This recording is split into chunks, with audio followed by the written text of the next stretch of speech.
Pemirsa, 4 partai mendeklarasikan dukungan kepada Prabowo Subianto sebagai bakal calon presiden 2024. Benarkah koalisi Gerindra, PKB, Golkar, dan PAN didukung oleh Presiden Joko Widodo?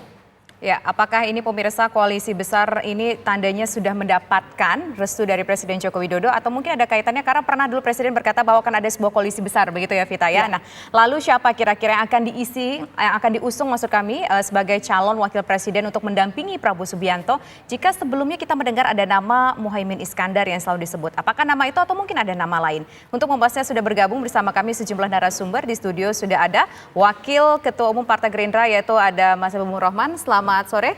Terima kasih sudah hadir. Kemudian juga hadir melalui virtual ataupun secara daring ada Wakil Ketua Umum Partai Golkar yaitu ada Mas Ahmad Doli Kurnia. Kemudian juga ada Sekretaris Jenderal Partai Amanat Nasional yaitu ada Mas Adi Suparno dan juga ada pakar politik Ibu Siti Zuhro atau Mbak Wiwi. Selamat sore semuanya. Selamat sore. Selamat sore. Selamat sore.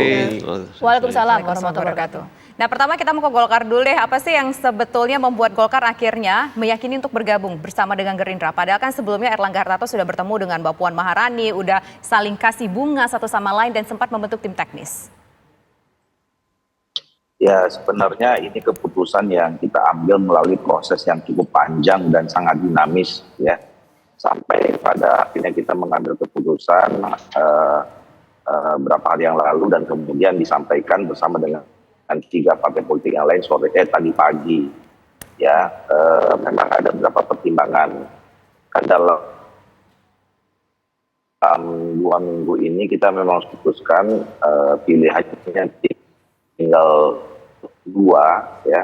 Apakah bergabung dengan PDI Perjuangan. Nah, tentu dari berbagai diskusi kan ketua kami setelah pertemuan di Bali itu kan juga bersama dengan ketua DPD Partai Golkar Provinsi se-Indonesia menyerap aspirasi.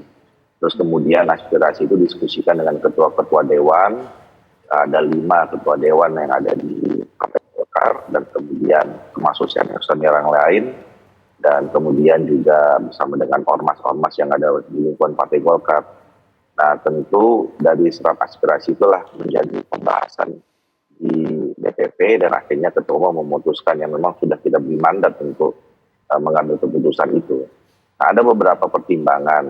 Pertama tentu tadi aspirasi yang berkembang seperti yang juga selama ini juga disampaikan di publik. Sebagian aspirasi yang berkembang di daerah dari DPD-DPD itu memang kita berkoalisi dengan Partai Gerindra. Kemudian yang kedua adalah ya tentu ada sejarah chemistry yang selama ini terbangun ya, antara Golkar dan Gerindra, terus kemudian Pak Erlangga Hartarto dan Pak Prabowo yang dulu memang Pak Prabowo itu kan adalah bagian dari keluarga besar kita gitu. Kemudian yang ketiga adalah ya tentu ada kesamaan visi ya ke depan yang harus dibangun, ketemu dengan partai visi yang dibangun oleh Partai Gerindra, Partai Kebangkitan Bangsa dan Partai Amanat Nasional. Nah, tentu juga ini bagian dari komunikasi yang selama ini dibangun juga oleh ketua umum kami dengan Pak Presiden. Bang Doli. Bersama dengan ketua umum yang lain. Ya. Bang Doli, selain soal kesamaan visi misi tadi yang disampaikan Bang Doli, sebetulnya sebelum deklarasi itu berlangsung sempat berkomunikasi, konsultasi dengan Presiden Joko Widodo nggak, Bang Doli? Ya kan kalau komunikasi kenapa Erlangga adalah salah satu Menko yang ada di pemerintahan Pak Jokowi dan Pak Prabowo ini, tentu komunikasi kan sering dilakukan ya, dan karena memang ini adalah kita sudah menetapkan dari awal bagian dari koalisi pemerintahan, maka tentu dalam komunikasi yang selama ini terbangun antara ketua umum kami dengan Pak Presiden pasti juga akan didiskusikan. Pasti juga termasuk mendiskusikan soal pilihan dan akhirnya keputusan Partai Golkar akan bekerja sama dengan partai politik mana. Oke, dikonsultasikan berarti ya. Oke baik, sekarang kita ingin ke Pan dulu. Oke lah, mungkin kalau kita bertanya soal latar belakangnya kenapa bergabung dengan Gerindra, mungkin 11-12 mungkin hampir sama nih jawabannya dengan Golkar. Tapi kita ingin tahu, kalau koalisi itu pasti ujung-ujungnya adalah bicara bagaimana soal bagi-bagi kue, begitu dalam tanda kutip. Ya dalam hal ini kita bicara soal calon wakil presidennya. Nah Pan sendiri, sebetulnya apakah ada nama yang ditawarkan oleh Pan kepada Gerindra ataupun Pak Prabowo Subianto ketika setuju untuk berkoalisi? Pak Edi. Baik, terima kasih. Pertama mungkin harus kita sampaikan bahwa PAN ini sudah 2 kali mengusung Pak Prabowo di dalam pemilu, dalam Pilpres, saya koreksi, Pilpres 2014, Pilpres 2019. Sehingga rekam jejak perjuangan kami dengan Pak Prabowo itu sudah sangat panjang.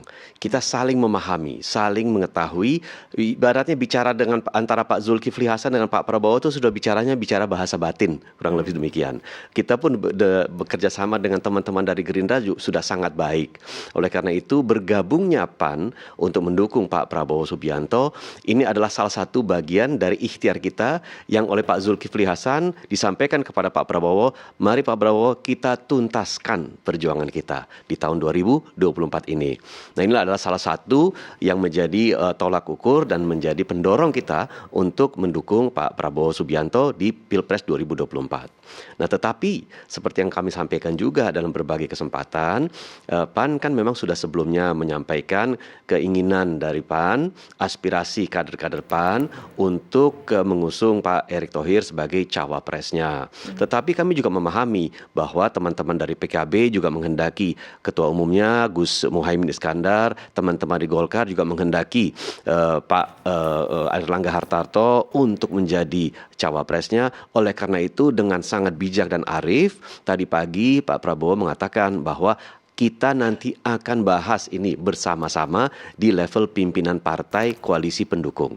Saya kira ini adalah salah satu dari ciri dari Pak Prabowo, meskipun beliau adalah seorang prajurit, tetapi beliau adalah orang yang sangat demokratis. Sehingga masalah ini nanti akan dibahas secara bersama-sama, bermusyawarah untuk mencari mufakat. Mudah-mudahan hal ini nanti akan berujung kepada sebuah kesepakatan bulat di antara para partai pendukung koalisi. Ya, Mas Edi, itu menarik soal posisi cawapres, tapi saya mau mendalami dulu ya, saya mau menggali dulu di segmen ini tadi pertanyaan sama ke Bang Doli. Kalau keputusan PAN, ini kan PAN sebelumnya sudah sempat safari politik ke beberapa partai politik ya, pada akhirnya menjatuhkan pilihan untuk mendukung Pak Prabowo Subianto. Ini apakah sebelumnya sudah sempat berkonsultasi, berkomunikasi dengan Presiden Jokowi? Mungkin itu dulu yang harus saya pastikan. Pertama Pak Zulkifli Hasan adalah pembantunya Pak Joko Widodo ya sebagai Menteri Perdagangan di dalam kabinetnya. Tentu dalam berbagai kesempatan ada komunikasi di antara beliau-beliau. Saya yakini Pak Zul sebagai seorang yang selalu tunduk dan patuh kepada atasan sempat mengkomunikasikan ini, saya yakini. Tetapi sebatas berkomunikasi untuk menyampaikan rencana PAN. Karena apa? Karena Pak Zulkifli Hasan telah diberi mandat oleh Rakernas PAN tahun 2022 dikuatkan lagi dalam Rakornas pemenangan pemilu tahun 2023 di Semarang untuk bisa menetapkan pilihan PAN di dalam Pilpres 2024. Jadi Pak Zul sudah memiliki kewenangan itu untuk menetapkan. Tetapi memang sebagai etika dan sebagai sikap seorang pembantu presiden kepada atasannya, tentu saya yakini ada pembicaraan itu dalam bentuk komunikasi kepada Bapak Presiden. Oke baik, sekarang kita mau ke narasumber yang sudah bersedia hadir nih di studio kami. Kira-kira nih koalisi ini kesepakatan apa sih yang dibangun? Karena kan kalau bicara koalisi ini oke lah, kalau jumlah kursi sudah pasti cukup. Tapi kita juga ingin tahu endingnya ini akan kemana? Karena pasti akan bicara soal nama calon wakil presiden yang sampai sekarang masih misteri. Ada 3 nama tadi disebutkan, Airlangga Hartarto, kemudian Erick Thohir, dan juga Caimin. Ya, yang pasti pertama koalisi ini adalah koalisi yang membicarakan narasi besar dan jangka panjang. Narasi besar itu adalah bagaimana melanjutkan capaian pemerintahan Pak Jokowi saat ini, yaitu Indonesia Maju, ya, dan akan kami jaga, kami rawat, kami amankan, dan kami teruskan dan kami tingkatkan ya di pemerintahan yang akan datang agar lebih maju dan lebih maksimal lagi capaiannya, kurang lebih seperti itu. Perkara ya quote and quote yang disebut power sharing dan lain sebagainya, kian hari ini kian rileks. Ini pengalaman kami ikut pemilu 3 kali ya, Partai Gerindra.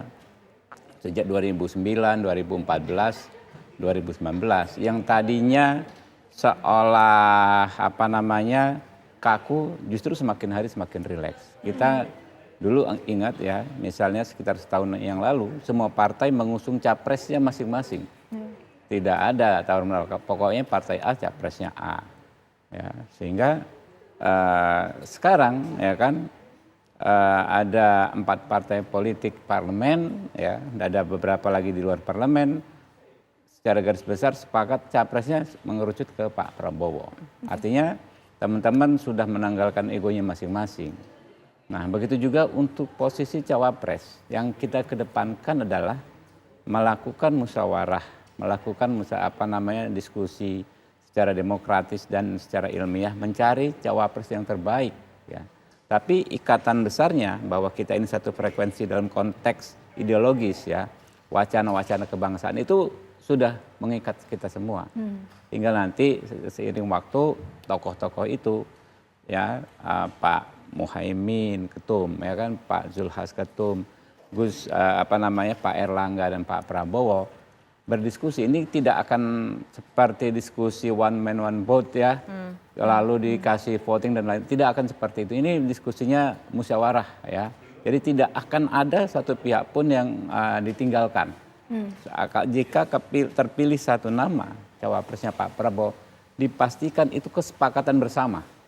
Ya, dari keempat pihak ini plus teman-teman yang memang juga sudah mendukung, yang memang sekarang belum ada kursi di parlemen. Jadi itulah konsep demokrasi ala Indonesia yang memang kita terapkan di pembentukan koalisi ini. Oke, jadi soal cawapres itu nanti akan menjadi pembahasan diskursus di internal koalisi. Tapi gini, Bang Habib, saya mengutip pernyataan dari Pak Prabowo Subianto, ya, menyatakan bahwa partainya dan partai koalisi pendukungnya di 2024 itu merupakan bagian dari tim pemerintahan Presiden Joko Widodo. Nah, ini maknanya sebetulnya apa? Karena banyak sekali persepsi yang muncul, apakah ini bentuk keterlibatan dari Presiden Jokowi dalam pembentukan koalisi itu lebih atau kepada ada makna lain? tekad, kepada komitmen, ya kan?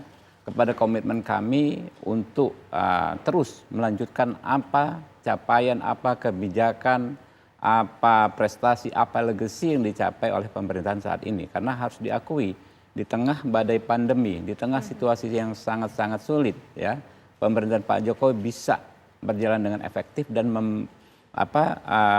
mendapatkan capaian-capaian yang sangat-sangat tinggi. Nah, itu kan momentum yang baik, ya, bagi kita supaya menjadi negara besar di dunia. Itu yang disampaikan Pak Prabowo. Oke, berarti membantah ya bahwa ini adalah bentuk intervensi dari Presiden Joko Widodo dalam pembentukan koalisi kalau ini, intervensi jelas tidak Oke. ada. Pak Jokowi adalah sosok yang demokratis, ya, tapi lebih kepada tekad kami, ya kan, untuk melanjutkan capaian-capaian beliau. Oke, semangatnya adalah sama, ingin melanjutkan capaian-capaian dari Presiden Joko Widodo saat ini. Tapi kalau bicara soal untuk mencapai tujuan itu, tentu tidak bisa hanya ada calon presiden saja, butuh calon wakil presiden. Meskipun tadi disampaikan bahwa Mbak Biwi, kita akan berdiskusi bersama-sama. Ini bukan satu orang bisa satu kasih suara siapa yang menjadi calon wakil presidennya, tidak akan seperti itu. Tapi kira-kira bakal alot nggak sih Mbak Wiwi untuk menentukan siapa yang akan mendampingi Prabowo Subianto? Nanti dijawab ya Mbak Wiwi, usai jeda berikut. Kami kembali sesaat lagi.